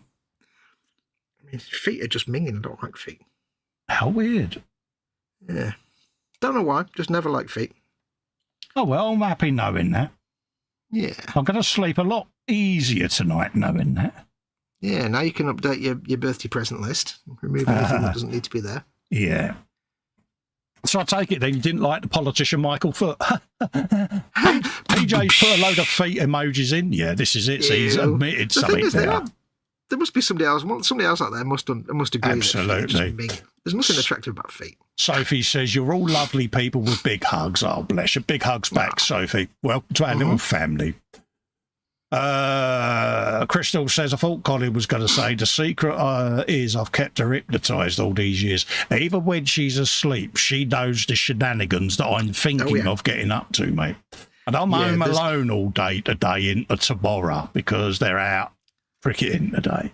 And they won't be back until tomorrow. And it's like, but I've already had my touch me buttons, you die. Yeah. Yeah, don't think for a minute that by just not being there, either physically or consciously, it festers off the hook, because H knows everything.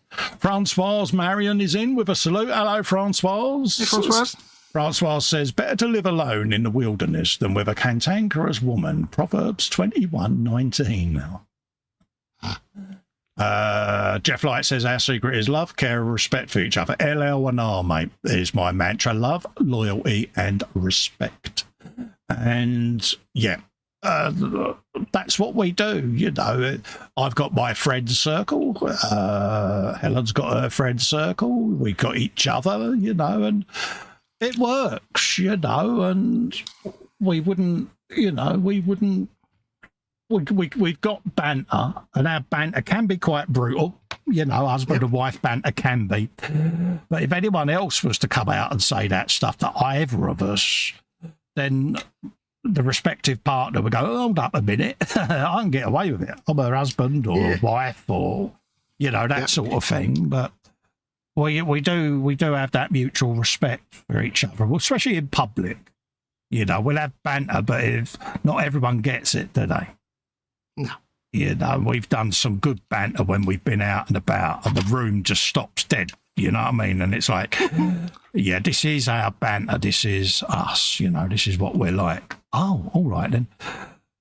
It's like, yeah. But it is quite sweet when you see people's reaction. It's like, yeah, like, you know, not everyone understands. This is how you stay married for 30 years. Oh, right. Absolutely, you know, and it's funny because both our families had members in the family were yeah, it won't last.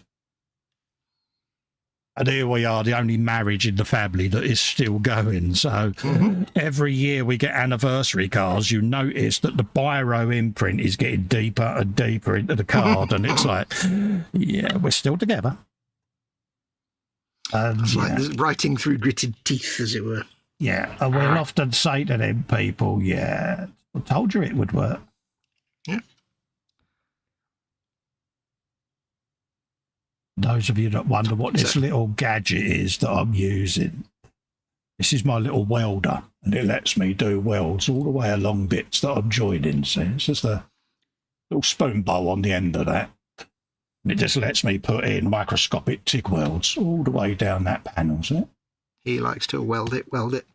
So that's what I'm up to, because, yeah, some of these things aren't made to fit and aren't the best fit. So I then go along and just weld it all together. You're not made to fit. Saves filling the gap with masses of sprue goo and stuff. More than one way to do a weld. Realistic. Yeah. A little bit of detail. More than one way to achieve a weld, I know. Some people use milliput and things like that. I just weld the plastic because, yeah. Your friend Martin will be very impressed. My mate Martin, yeah. Your mate Martin, friends. The king of the dioramas. Yeah.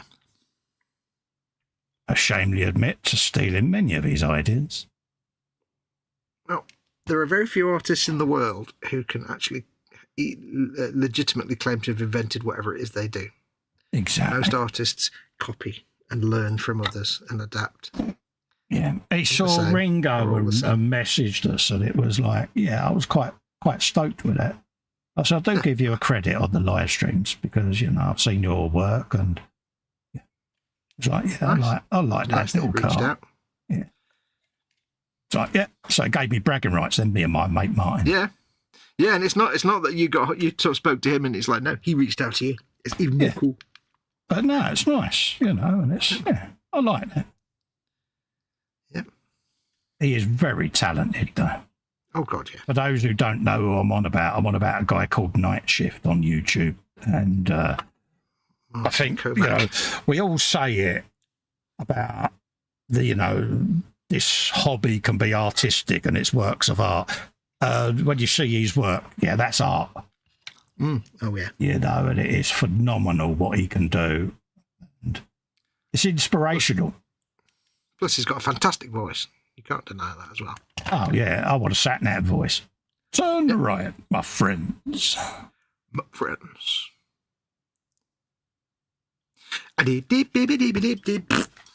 what I say. Let's have a look at chat. Keep digging, Fox, says Bill. I wasn't digging a hole. Was he digging himself in? Was he, Bill? Good man, mate. Talking of feet fetishes reminds me of that MP who was sucking Fergie. Ooh. Yeah, that was it. I'd rather not think about that, thank you. Yeah, the toe-sucking scandal of the 90s, was it? Yeah. Yeah. Francois says, walking barefoot in the grass is lovely till you step on a dog poop. Are Or you a slug. speaking from experience here, Francois? I hate when I go in the kitchen and there's a slug having a bit of a wander and it. Oh. Yeah. Mama Wolf calls them adventure tubes because they come into our kitchen. They go on little adventures across the carpet. You know what Helen calls them? Throw 'em out. Go on. You'll love this. Bearing in mind, Earth pig. Earth pig for woodlice. Shellless snails. Aww. There's a shellless snail outside, she goes. No. I go, all right, it's looking for somewhere to live. She doesn't touch them. She don't like slugs. That's the one thing that gives her the EBs. So I'm the slug remover. I'll just pick it up, take it down the end of the garden, put it somewhere else. Oh, I've got one of those. You remember Paul Stewart bought me a whole mess of silicone spatulas as a joke? Yeah. Turns out they're really good in the kitchen, but also I've got one specially put aside for a slug spatula. You fire them over the fence, don't you? Is that you? No, I get them on the spatula, then I lean out the back door, open the top off, lean out and fling them up down the driveway into the front garden. They go on a little adventure, all of their own, into the front garden. Absolutely.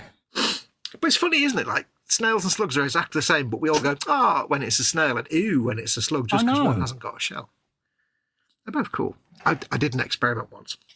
There was a slug having an adventure in the kitchen. It was going across the carpet, so I put my finger down like that, just to see what it would do. And it went over my finger like that. Yeah. And it made a little sort of upside down U shape, like a little bridge, like a comedy bridge over my finger. Yeah. And I took my finger out and it carried on as if my finger was still there. I'm like, wow, you really are that stupid. The little U-shaped bit carried on as if my finger was still there. I'm like, that's kind of adorable. Squishy alert. Lord Edward of Leonard is in. He says, what's up, Colin, Fox, everybody chat. Hope everyone and their families are doing okay. Cheers, everybody. Good evening, Edward, or good morning. Hey, lovely to see you in, mate. Hope you're keeping well, mate. Yeah. Nice to see you. Yeah, carry on, mate. If you want a fun experience with a snail, what you need to do is next time you're in your garden or wherever you can find a snail, get a little tiny bit of birdseed in your hand and gently put the snail on your hand. And it'll find the birdseed, it'll start nomming on the birdseed. Oh, if you listen really carefully, you can actually hear it going nomming. You'll be able to feel it nomming on the birdseed because it like scrapes away at it with its teeth. Yeah. You'll be able to hear it just about as well. Nomming. I did that once. I had it in my hand and it was eating all this birdseed for about 20 minutes. Oh. It was my little mate. Oh. I gave him a good feed and then I put him back in the... Oh, and here's a tip. If you want to move a snail without harming it, say you walk outside and there's one on your doorstep and you want to move it out of harm's way, don't just pick them up.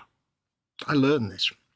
Never just pick a snail up because you could rip its shell away from its body. The weight of its body can slither, can't it, out? Yep. You have to tap it a couple of times gently. And it'll cause its muscle. It'll cause it. It'll do a reaction where it'll loosen its grip on the ground, just by like that, and then you can pick it up. Yeah. Because if you don't give it a chance to loosen its grip, then you're pulling the shell away from the body, and it can hurt it. But if you just tap it gently, hello, mate. Yeah. And then it's like people that'll pick up an hermit crab by the shell. It's like, yeah, you're doing it harm. Yeah, you're ripping its house up. That's a fascinating thing. I can remember. Seeing hermit crabs on a beach once, and there was like two or three of them trundling along, and one of them spotted a shell that obviously it took a liking to. So they did this little shell swapping thing where they all exchanged different shells and then trundled off in their own separate way, probably all quite happy because they had a slightly bigger house, and it was right. So the first one moves to the bigger one, and then the other one takes that one. Basically what they do is they line up the shells and they move them about. So then the one who wants the big one trundles next to it. It plops its shell off, exposing its little jelly bit, and then it fires that up in the shell. And then the next one comes along, it'll try that shell out. Oh, yeah, that's actually a better fit than mine. So then it'll swap. And it's really sweet, an interesting thing to see. And I love that. Nature at work. It's brilliant. And I was just sat there compelled. Mummy said, what are you looking at? She thought I was eyeing up some Doris further down the beach. I said, you see them hermit crabs there, shell swapping? She went, oh, bloody hell, yeah. I said, I've been watching them for a while. It's really quite sweet. And then off they went about their business into their own worlds again. Yeah. There's a video on YouTube, and it's been around for a while. It's well watched, but it's basically this. It's probably slightly staged and slightly made up, but it's still adorable. This little tiny, tiny octopus has found like a bit of a plastic cup, like a plastic disposable drinks cup, and it's got it as like a little protective. You know, like they make like coconut shells and they make them in little homes. So this diver comes across it and he's like, "Hello, little friend. That's not a very good home. Let me give you a better home." So he brings it a shell. Yeah. And it grabs the shell and it checks it out and then just decides against it. And he keeps bringing it different shells until eventually he brings it a shell that it quite likes, and it kind of moves from the cup to the shell and takes the shell away, and it's like so adorable. Oh, wow. I love watching nature like that because it's stuff you don't normally see, isn't it? And it's funny, 9 times out of 10, you know, we've all got a woods or, you know, an outside area near where we are. And it's just nice sometimes just to sit out there and watch nature, isn't it? It's just, yeah. Well, I know you've done like we have. The back half of our garden is completely wild now. Yeah. I've just not. We've said to the gardener, like, all they do is, I say gardener, he just comes and cuts the grass basically. But we said you can just keep the front half of the back garden looking nice, but after that big tree, don't touch it. Yeah. Just do not touch it. Don't do anything. Yeah, we're letting that fallow. Yeah, it's overgrown now. We're like, there's bramble and there's ivy and there's trees and the enormous plant that lived in the pond that used to be the god of the garden because it was the biggest plant on the northern hemisphere. Now it's just another big plant. It's like, I'm not a boss anymore. Yeah, we get the little hedgehogs and that come in and do their thing over there, and it's just nice. We just leave it go wild. Because they're running out of little nooks and crannies like that, these critters, and we're lucky to have quite a big garden, and it just gives them somewhere where they can do their thing in, doesn't it? Yeah, well, it's nice now that we've had it going wild for about 3 years. It was ever since like Chocolate Velociraptor kicked in. Yes. You know, our gardener vanished off the face of the earth. Yeah. And I tried doing the garden, but I sucked at it and it was far too much effort. And I'm like, yeah, screw that. So I just let the garden grow wild for 1.5 years. And then we left that half. And it's like, ever since then, it's like I can now, you know, I can go to bed at night and I can hear the little fox cubs skittering about in the back garden every night. It's nice, isn't it? Making little skittering noises. We hear the little jingle of bowls being moved by hedgehogs because, you know, there's always something out there. A bit, you know, bit of food, a bit of this, a bit of that, you know, and because we got a little composter up the corner there, and they scurry around under there looking for little scraps and stuff. Oh God, that'll be full of snails and things they can eat there, won't it? Yeah, and they love all of that, you know. Do you hear it clinking away like chink chink? It's like, yeah, they're all up. And then every now and you see a little tiny baby one, and they're so and it's like, yeah. So yeah, it's nice. We've got like one of the, just before the bit that goes wild in the flower bed, we've got like an acer tree and then some other bits and bobs. And we think 80-year-old fuchsia bush. But next to it is this patch that used to be in the 70s. There was this thing having these like orange lilies in your garden. Oh, right, yeah. It's like orange, like kind of like dragon lilies. Just the common plants, they're not anything.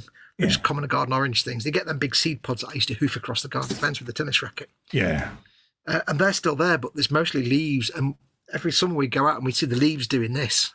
Yeah. And there'd be a hedgehog that lived underneath the fuchsia bush and would rummage out under the lilies. And you'd never see it, but you'd see the leaves all moving. Yeah. And then one year, it obviously had a girlfriend. Yeah. And things were happening. Yeah. And dear God, it was the loudest thing I've ever heard. I was upstairs and I'm like, oh my God, what is that noise? And I went outside and I'm like, oh, it's the hedgehogs doing it. Did you hear bow, bow, bow? I brought the beaded curtain out for them. We've not seen hedgehogs for quite a while in the garden now, sadly. Yeah, we love all of that because, like I say, it's just gives the critters somewhere to go, a bit of protection, like you say, away from moggies and things, and it's nice. I don't know if the foxes are actually living in the back of our garden because I say the back of the garden is wilded. Yeah. But then at the end of that, there's about another 5 or 6 feet that are really wilded. Hasn't been touched in like 20 years, and that's all trees and stuff. Yeah. And that's really wild. And I don't know if they're living there underneath our old shed or they just visit our garden a lot. Underneath our old shed. I remember when you could see the shed. Now you can't see any of it. All you can see is a little tiny bit of a Millennium Falcon toy sticking out. Yeah, we've got to give it a little bit of a trim down there. But again, you don't want to upset the wildlife, you know, because in nature, you know, with wild meadows and things, you haven't got someone going around with a stribber twice a year, trimming it all and neating it up, and they survive in there. So. Well, I was worried that just by having the gardener do the first half of the back garden, that the foxes would be put off by all the noise once every couple of weeks. But yeah, I think they're just kind of getting used to it, that once every couple of weeks a human turns up and makes a lot of noise and goes away. Exactly. You know, but they're happy. I need some lead belcher. Bit of lead belcher, dear. Lead belcher. I was shaking my bottle when I did that. It's 10 to, dear boy. Yeah, we'll be going at 2, folks. Sorry, it's a short one. But get some warm water. Unfortunately, I'm on a very strict schedule at the moment. And so needs must. Needs must. Nothing to worry about. Don't get me wrong, but I've got to adhere to a schedule for a while. So, well, actually, that'll be a good time just to kill that. Because you know what'll happen, I'll start welding up the next bit, and then I'm going to be, engrossed. But it's beginning to come together. A few little things to add here and there, but, yeah. It'll get to that point where I can have sub-assemblies for it, and then I shall come back to her and finish her off. But at the moment... I shall clean my brushes. Let's try and pop that up under there. I've done it again. I've painted one colour. Oh, your speciality, isn't it? But you know what? I'm taking my time and I'm enjoying it. At the end of the day, are you having fun? Yeah, that's all that matters. That's all that matters then, isn't it? Eh? To me, it's all that matters, mate. Yeah. The scale modelling Cal said something and then retracted it, and now we'll never know. We'll never know. We will never know. All the things. That's going to go and live on there somewhat precariously. Then we got to figure out its backside at some point. Let's just wedge it up on there. Bill says, little baby fox is just how close to nature did you get? Crystal says, that's not an image I need. And Bill says, how did you get that image so fast? Yeah, I worry about you, Crystal. I really do worry about you because you're very quick with these images, and it's like, yeah. It's the frizzy hair that does it. Yeah, it's that dodgy Alice there, bloke, isn't it? So you know, after he said that his name was Crystal, I posted up a picture of Crystal Tips. You know what I spent the next hour doing, don't you? Oh, you didn't? Watching Crystal Tips and Alistair, yeah. Do you know what I learned? Because I was so little when I originally saw it that I'd had no memory of it. You know what I really learned? It's crap. Yeah. And the people that done that show were probably just as stoned as the people that did Magic Roundabout. Yep. The quality is absolute garbage, even for the 1970s. I'm like, really? This actually got Jeff saying MotoGP this week. Cole says, Maggie, yes, I watched FP 1 and 2 this morning. And, yeah. It's a sprint race today, so, yeah. Watch all the bikes going around in circles. Talking of Jeff, Jeff's not been in tonight. Candygram. No, yeah. might be on holiday, mate. Annual leave time and vacation time still, isn't it? I've got my Sagan quote ready and everything. I might just do it anyway. Do it. Go for it. This place he watches it back. Jeff from Mongoland, Lord Jeff of Candygram, who may or may not be watching this back, is in the vicinity. There you go, mate. Go for it. Yes. That there's no... Oh, hang on. He had one chance and he blew it. There we go. What distinguishes our species is thought. The cerebral cortex is, in a way, a liberation. We need no longer be trapped in the genetically inherited behavior patterns of lizards and baboons, territoriality and aggression, and dominance hierarchies. We are each of us largely responsible for what gets put into our brains. Good Sagan quote there. I'm sure if he's watching this back, he is going to be suitably impressed. Especially mate. given what we were talking about earlier on about how people are stupid when they're idiots. Yeah. How stupid some people are. I painted 2 colours tonight. I forgot I did some sundry dust as well. I'm so impressed, mate. People I'm want the so money back now proud of 'cause I've you, done mate. more. Well, they want the money back now because I've done more than one colour, but I don't want that.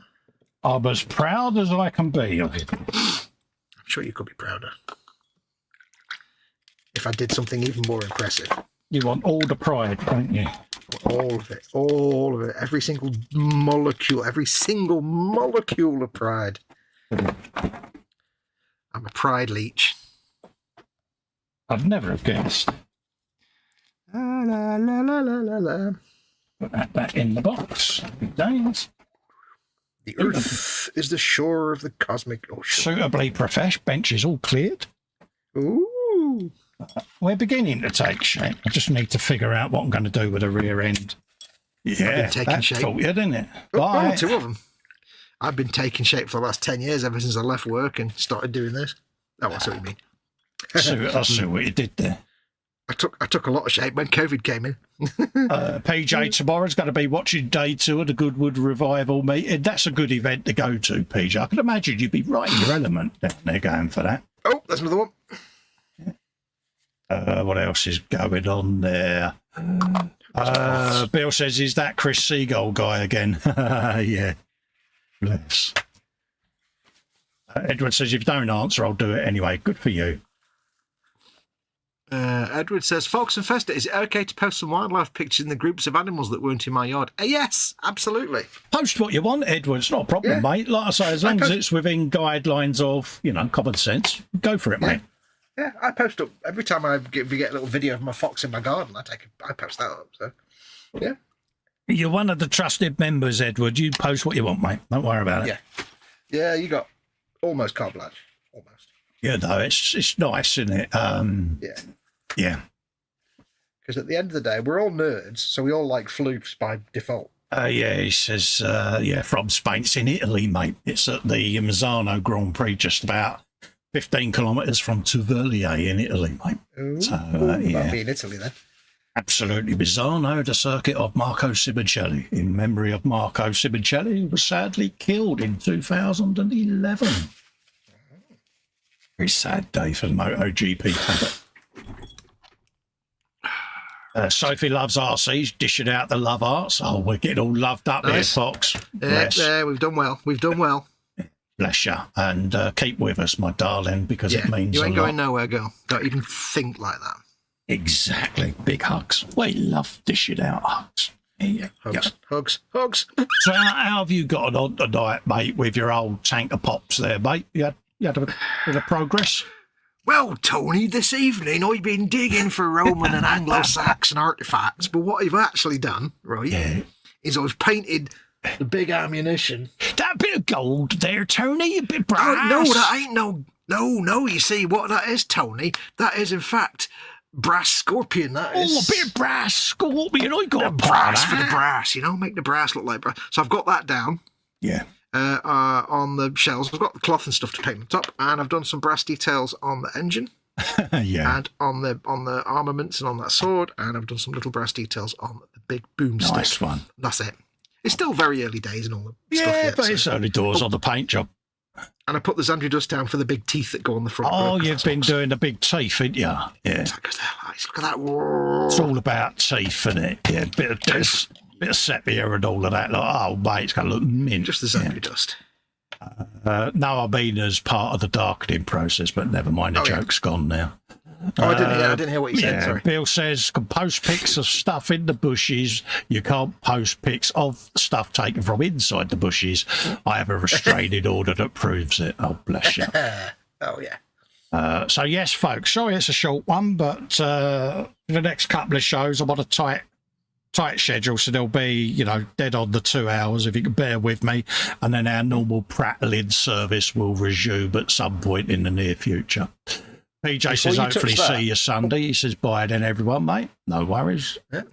Before you touch your model, that looks like a face with a hat on. I know. This looks like one of those, in it, baseball cap wearers. You know the ones? Yeah, It just looks like a face with a big sticky out nose. But I'm happy with them gun barrels because you can see them that far away now. Them other ones were a bit namby-pamby. Edward says you still haven't drilled out the barrel and vents. Ah, Edward, are you proud of me? Look at mine. I did. Yeah. I'm not going to drill that out because it's recessed anyway. I can just paint black in there. Yeah. And look, I drilled them out. Yeah. I'm not going to actually drill out vents in 75 quid worth of Forge Wheel resin. Thank you very much. When it's already recessed. Oh, look at you with your I'm not doing it. That bit of something in front of you, in front of the face. Is that what that? No, on the bench in front of that. This little bit in the front. That looks like the cowling off a storm wolf. What is that? No, that's at the back of the tank. That's the front. This is the double barrel Gatling guns that I said I was going to be adding. So that's the one. I've just got to have them there so that I can take a picture, so that I can then educate my mind how I'm going to incorporate them into the Aris of said vehicle. I thought they looked familiar. Because it's going to end up, I think, with some kind of structure and a Bane Blade footplate, and yeah, you know it's going to happen. I might even end up putting tank tracks on the back yet as well. I don't know. It's going to end up 4 times as well with pontoons and everything in it. Yeah, probably not everyone's cup of tea, but hey, I don't care. It's just something different. Fun, that's all that matters.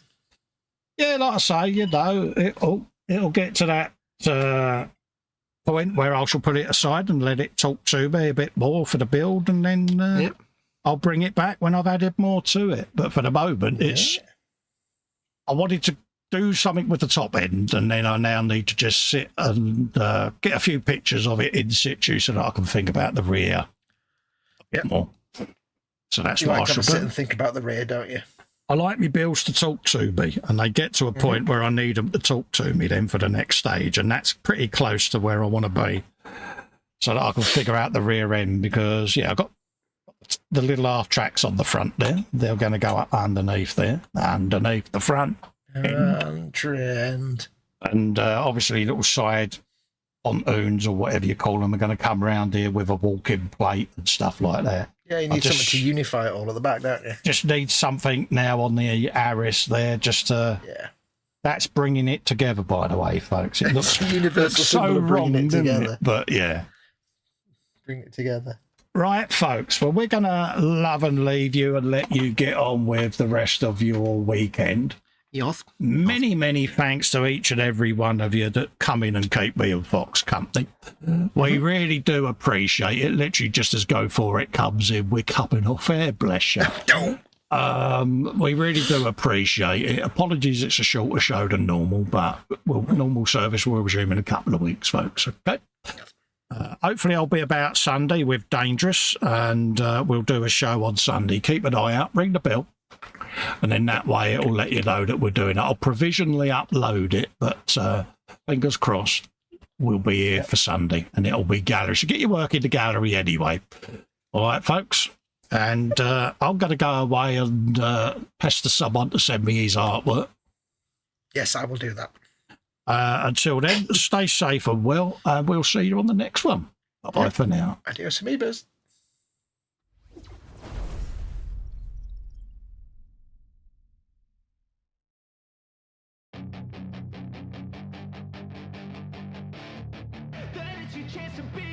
Hey kid, don't ever let them get inside your head. They'll tell you what to do in life instead of everything you know that you could get. Don't let them guide your life towards regret. I'll fight for what I love with every breath. My past is filled with things I won't forget. I use them all to push me to my best. So treat the worst of times just like a test. If only I could go back in time, I'd tell myself that everything will end up alright. Just push yourself, test yourself, figure out what you like, and find your limits, don't be rigid, always work towards a prime. Surround yourself with open minds, people can change your life. A few friends with intent can help you feel alive. Find a passion, take some action, and with a little time, just be patient, make a statement, try to enjoy your